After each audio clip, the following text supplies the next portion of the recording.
Kaya kapag inoon mo yung responsibility mo when it comes to sex and dine-pressurize mo yung bedroom ninyo and natuto kang i-appreciate yung mga sensual moments ninyo, tingnan mo, magkakaroon kayo ng successful na pagtatalik.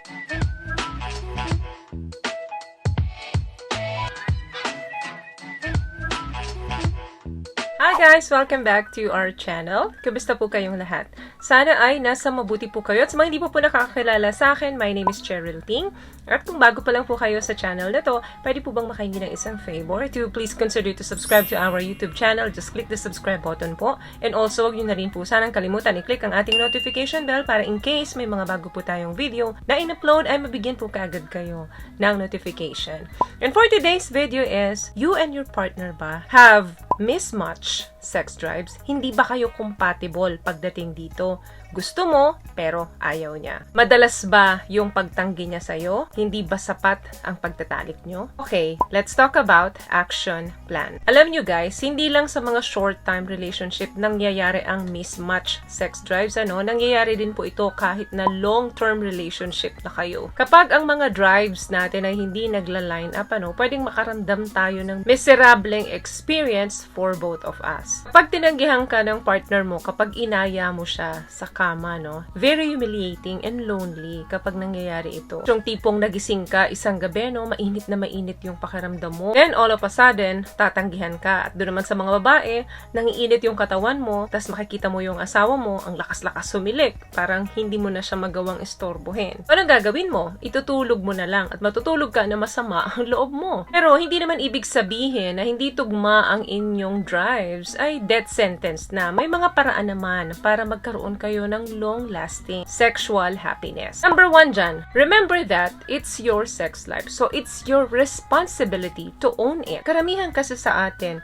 yung sexual fulfillment natin ay inilalagay natin sa kamay ng mga partner natin. Akala natin, responsibility ng mga partner natin yung ating sex life. Parang, hey, it's your job to make me happy. So, what I'm saying po is, if you want to create a long-lasting love and passion, ano man ang mangyari, sino man ang may gusto nung oras na yon, pareho kayong magbe-benefit from taking responsibility for your own turn-on. O kapag alam mo yung responsibility mo, alam mo yung gagawin mo sa'yo at doon sa partner mo. Hindi mo siya aantayin na gumawa para sa'yo. Kadalasan kasi, kapag may ginawa tayo dun sa partner natin, nag-expect din tayo in return na gawin sa atin. Dahil hindi mo inoon yung responsibility dito, nagkakaroon ka na ng bad sex. Dahil sa tingin mo, ikaw lang yung doer. Kasi hindi mo nga inoon yung responsibility. Instead, inilalagay mo sa kamay ng partner mo yung fulfillment and desire na isatisfy ka niya. Number 2, kailangan i-depressurize ninyo yung bedroom ninyo. Age, familiarity, and relationship problem, yan yung pumapatay ng libido natin. Kung bakit nawawala yung desire natin because dyan sa pressure na yan.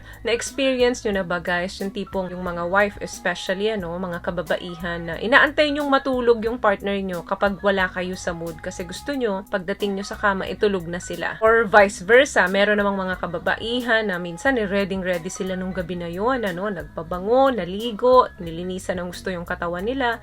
Then, pagdating nila sa loob ng kwarto, una nang natulog yung lalaki. So, karamihan sa mga babae, ganito yung technique, pinapauna nilang matulog yung kanilang mga asawa para hindi na sila makalabit nito. Dahil nga, may pressure doon sa loob ng kwarto. Minsan, may mga unresolved relationship problem tayo. Minsan naman, dahil sa edad, nagkakaedad na pareho, so nasa-set aside na talaga yung pakikipagtalik sa mga partner nila. Mga ganitong bagay, nag-end up ito doon sa mga bagay na hindi mo na i-express doon sa loob ng kwarto at doon sa partner mo. So, kinakailangan talaga guys, na pag-usapan ninyo yung problema. Or else, pag hindi yan nasolusyonan, palagi ninyong pag-aawayan yan. Tuwing may mag-aaya sa inyo makipagtalik, matatanggihan kayo or magkaroon man, hindi successful talaga. So, pag puro pressure, mawawala ang desire, mawawala ang libido. Kasi sexual desire equals libido. Number 3, last one. Ito, very important to guys. Enjoy the small sensual moments. Alam nyo guys, pag punong-puno tayo ng pressure sa katawan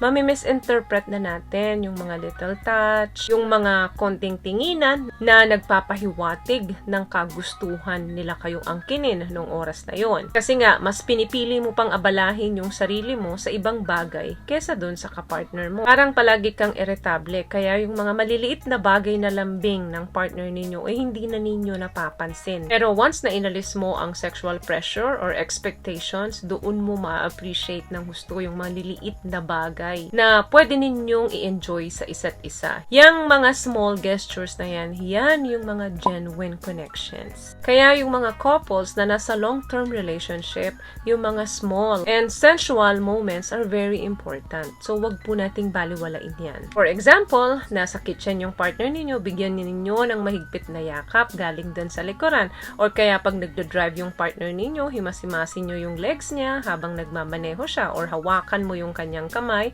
habang nagdo-drive siya. Gustong-gusto ng mga lalaki yan. So, yung mga small gestures na yan yung mga nagla-light up sa kanila and they feel special. Kaya kapag inoon mo yung responsibility mo when it comes to sex and dinipressurize mo yung bedroom ninyo and natuto kang i-appreciate yung mga little gesture or yung mga sensual moments ninyo, tingnan mo, magkakaroon kayo ng successful na pagtatalik. Dahil maliliit na bagay na appreciate ninyo, natututo kayong magbigayan. And kapag sinagot nyo naman sa akin, ay naku, ayoko ng yakap lang, ayoko ng himas-himas lang sa legs, gusto ko talaga is sex, I want more S. Remember, ang maliliit na bagay o gawain na ganito ay hindi kakulangan. Huwag mong maliitin yung mga maliliit na bagay na yan dahil yan ang magbibigay ng kuryente sa katawan ninyo. Part na po ng foreplay yan. So don't try to make anything extra happen. Instead, enjoy the moment. Maglandian kayo kung kinakailangan. Magpartner naman kayo. Yang maliliit na bagay na yan ay magdadagdag ng more passion and pleasure.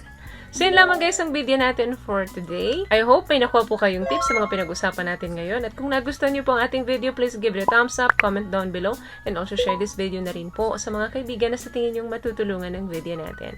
Once again, palagi po kayong mag-iingat at palagi po kayong manalangin. Thank you guys for watching and see you on my next one. Always love yourself and be a blessing. Bye!